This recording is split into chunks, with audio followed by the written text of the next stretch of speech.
اللہ اللہ اللہ اللہ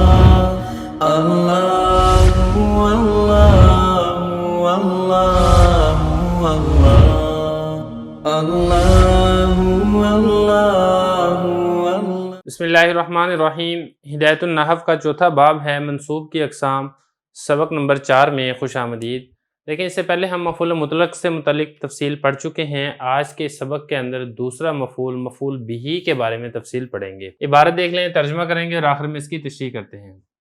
فصل: المفعول بہ وہو اسم ما وقع علیہ فعل الفاعل کضرب زید امرا وقد یتقدم علی الفاعل کضرب عمرا زید وقد یحذف فعلہ لقیام قرینۃ جوازا نحو زیدا فی جواب من قال من اضرب ووجوبا فی اربعۃ مواضع الاول سماعی نحو امرأ ونفسہ وانتہوا خیرا لکم واہلا وسہلا والبواقی قیاسیۃ۔ یہ عبارت میں نے آپ کے سامنے پڑھ دی ہے، اس کا ترجمہ دیکھ لیں پھر تشریح کرتے ہیں۔ فصل: مفعول بہ وہ اسم ہے جس پر فاعل کا فعل واقع ہو، جیسا کہ ضرب زید عمرا، اور کبھی کبھی یہ فاعل پر مقدم بھی ہوتا ہے، جیسا کہ ضرب عمرا زید، اور کبھی اس کے فعل کو حذف کر دیا جاتا ہے قرینہ کے پائے جانے کے وقت جوازی طور پر، جیسا کہ زیدن اس شخص کے جواب میں جس نے پوچھا من اضرب، اور وجوبی طور پر بھی حذف کر دیا جاتا ہے 4 جگہوں میں۔ پہلی جگہ ان میں سے سماعی ہے، جیسے امرأ ونفسہ وانتہوا خیرا لکم واہلا وسہلا والبواقی قیاسی، اور باقی قیاسی ہیں۔ دیکھیں اس کی جو تشریح ہے بہت آسان ہے۔ یہاں پر دوسرا مفعول بہ کے بارے میں بتایا جا رہا ہے۔ مفعول بہ کس کی کیا تعریف ہے؟ وہ تعریف یہاں سے بتائی ہے، وہ اسم ما وقع علیہ فعل الفاعل، وہ اسم ہوتا ہے جس پر فاعل کا فعل واقع ہوتا ہے۔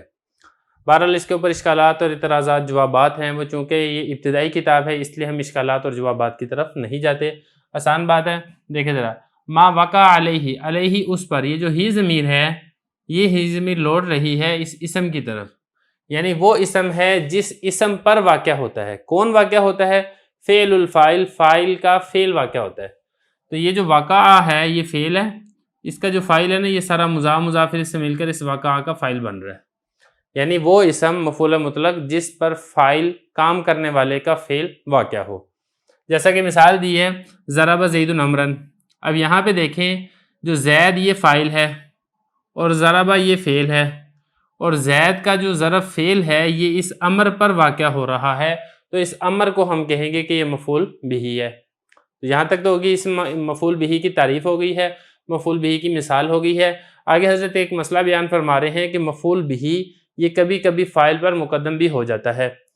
دیکھیں جو کلام کی ترتیب ہے وہ یہ ترتیب ہے کہ پہلے فعل آتا ہے، اس کے بعد فاعل آتا ہے، اس کے بعد مفعول آتا ہے۔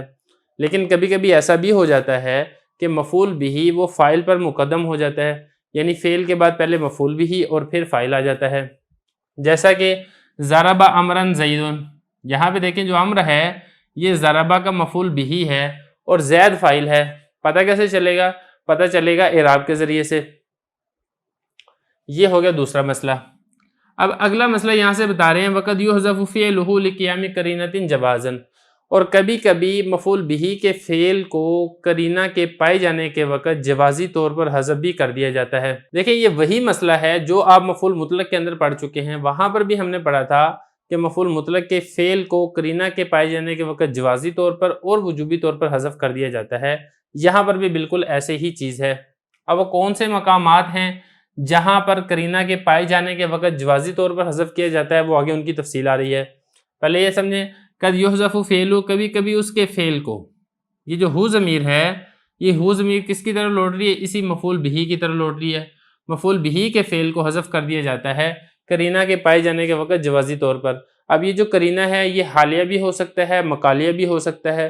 حالیہ کی مثال پہلے گزر چکی ہے، مقالیہ یعنی قول کی مثال یہاں پر آ رہی ہے، جیسا کہ زیدن، یہ مفعول بہ ہے، اس کا جو فعل ہے وہ فعل محذوف ہے۔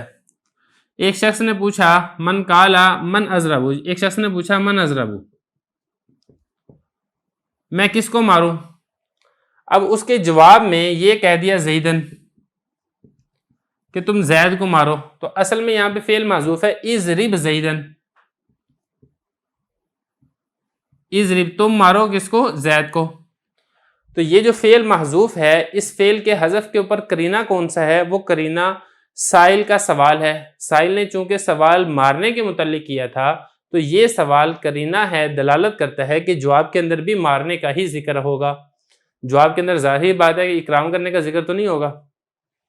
تو یہ ذکر فرما رہے ہیں جیسے کہ زیدن اس شخص کے جواب میں جس نے کالا، جس نے پوچھا من اضرب، میں کس کو ماروں، تو پھر آپ نے جواب میں کیا کہہ دیا؟ زیدن کہہ دیا۔ یہ تو ہے جوازی طور پر، کیونکہ یہاں پہ آپ زیدن یہ بھی کہہ سکتے ہیں اور آپ یہاں پر فعل ذکر کر کے یہ بھی کہہ سکتے ہیں اضرب زیدن، آپ زید کو ماریں۔ اب اسی طرح جیسے قرینہ کے پائے جانے کے وقت جوازی طور پر فعل حذف ہو جاتا ہے، اسی طرح وجوبی طور پر بھی فعل کو حذف کر دیا جاتا ہے، مفعول بہ کے فعل کو۔ وہ وجوبی طور پر کتنے مواقع ہیں، کتنے مقامات ہیں، وہ حذف فرما رہے ہیں کہ 4 مقامات ہیں۔ یہ دیکھیں یہاں پر بھی یہی ہے، یہ جو وجوباً ہے، اس وجوباً کا جو عطف ہے، اس وجوباً کا عطف اس جوازن کے اوپر ہے۔ تو جوازن سے پہلے جو یہ والی عبارت تھی نا قد یحذف فعلہ لقیام قرینۃ، یہ جوازن کے ساتھ بھی لگے گی، اور یہی عبارت قد یحذف فعلہ لقیام قرینۃ وجوباً، اس وجوباً کے ساتھ بھی لگے گی، اس لیے کہ وہ حرف عطف ذکر ہو گیا ہے۔ اب وہ 4 مواقع کون سے؟ اچھا اس کو مواضع پڑھنا ہے آپ نے، اس کو مواضع نہیں پڑھنا، اس لیے کہ یہ غیر منصرف ہے۔ اب وہ 4 مواقع بتا رہے ہیں۔ الاول سمائی، پہلی قسم سمائی ہے۔ سمائی کا کیا مطلب ہے؟ یہاں پر بھی سمائی کا وہی مطلب ہے کہ قاعدہ کلیہ، قانون اور اصول سے ہٹ کر عربوں سے ہم نے ایسے سنا تھا کہ عرب ان مقامات میں فعل کو حذف کر دیتے تھے، لہذا ہم بھی فعل کو حذف کر دیتے ہیں۔ وہ کون سے مقامات ہیں؟ وہ یہ ہے امرأن و نفسہ، اصل میں تھا اترک امرأن و نفسہ، چھوڑ دے آدمی کو اور اس کی ذات کو، مطلب اس کو زبان سے کہنا چھوڑ دے، ہاتھ سے تکلیف پہنچانا چھوڑ دے۔ تو اترک فعل یہاں پہ معذوف ہے، عمران معطوف علیہ، واو حرف عطف، نفسہ مضاف مضاف علیہ سے مل کر معطوف، معطوف علیہ معطوف سے مل کر یہ اترک فعل کا مفعول بہ ہے۔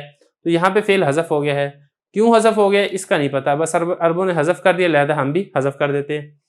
دوسری مثال قرآن مجید کی آیت ہے وَانْتَهُوا خَيْرًا لَكُمْ، یہ اللہ تعالیٰ نے نصارہ کے متعلق فرمائی تھی کہ وَانْتَهُوا، تم باز آ جاؤ، خیر لکم، تمہارے لیے بہتر ہے۔ یہاں پر دیکھیں، یہاں پر عبارت معذوف ہے، یہ جو خیر ہے یہ خیر اس انتہو کا مفعول نہیں ہے، کیونکہ اگر آپ خیر کو انتہو کا مفعول بناتے ہیں تو ترجمہ غلط ہو جاتا ہے۔ کیسے غلط ہو جاتا ہے پہلے آپ یہ دیکھ لیں۔ اب مطلب اس کا یہ بنے گا جو تمہارے لیے بہتر ہے تم مجھ سے باز آ جاؤ، یہ تو بالکل درست نہیں ہو سکتا کہ جو بہتر ہو اللہ تعالیٰ اسی سے منع کر رہے ہو، بلکہ اصل عبارت یہاں پر ایسی ہے انتہو عن التثلیث، اے نصارہ، اے عیسائیوں کی جماعت، تم عقیدہ تثلیث سے باز آ جاؤ۔ اور یہ جو خیر لکم ہے یہ فعل محذوف ہے، اس کا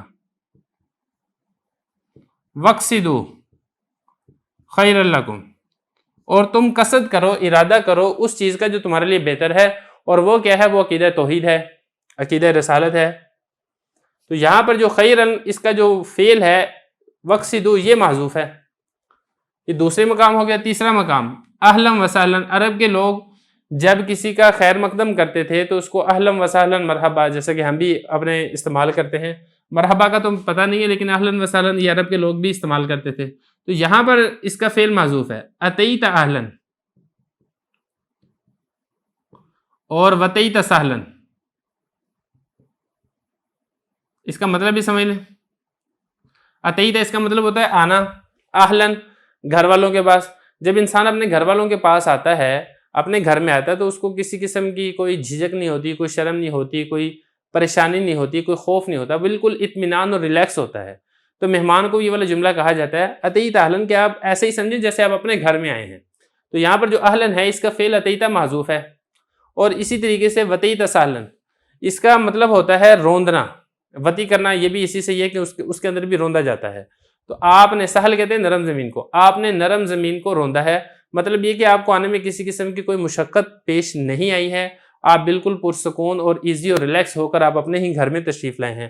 تو یہاں پر جو سہلن ہے یہ مفعول ہے وتیتو کا، وتیتا کا، وتیت سہلن، تو یہ یہاں پر اس کا فعل محذوف ہے۔ تو یہ ہے قیاسی نہیں بلکہ یہ ہے سمائی، یعنی عرب کے لوگ اس طریقے سے یہاں پہ حذف کر دیتے تھے، تو لہذا ہم بھی یہاں پر حذف کر دیتے ہیں۔ اب باقی جو 3 مواقع ہیں، 4 مواقع بتائے تھے نا جہاں پہ حذف کر دیا جاتا ہے وجوبی طور پر، ایک موقع یہ آ گیا یہ 3 مثالیں آ گئی، اور جو باقی ہیں وہ کیسی ہیں، مطلب اس کے لیے کوئی قاعدہ کلیہ قانون اور اصول ہے۔ جو باقی 3 مواقع ہیں وہ ہم انشاءاللہ ایک ایک کر کے اگلے اسباق میں پڑھیں گے۔